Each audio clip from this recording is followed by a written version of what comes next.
This game is called Bulldog. The what you're working on for Bulldog is running, changing direction, and trying to dodge and not get caught. For the stepper model for this game, for the space you're looking at, depending on the numbers of players you'd make the area wide enough that every player can start in a line across each other. So what we have in the yard here is that every player is side by side at one end of the yard, and they're trying to run to the other end of the yard without getting caught. Um, for the length of the game, you're looking at having it at least 20 meters long, but you could have it 30, 40 meters long, depending on the age group.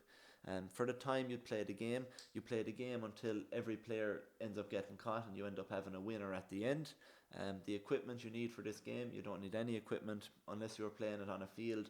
You would need cones to map out the area that the players are running through. For the players, everyone is involved all the time. You start off. The coach could start off as the person that's on, and then if they tag someone, if you get tagged, you become a catcher. Or another way you could do it is that you could ask two or three kids to start off who wants to start being on, and you'll normally get two or three kids that'll want to be on. When you play multiple rounds of this, what I like to do is that the person that wins the first game starts as the person that's on in the next game, so that everyone always has a go at being on and trying to not be caught. For the rules of the game, very simple, is that if you get tagged by the catcher, you become a catcher, and what you want to see is that the players are trying to run as fast as they can to get from one side to the other without getting caught.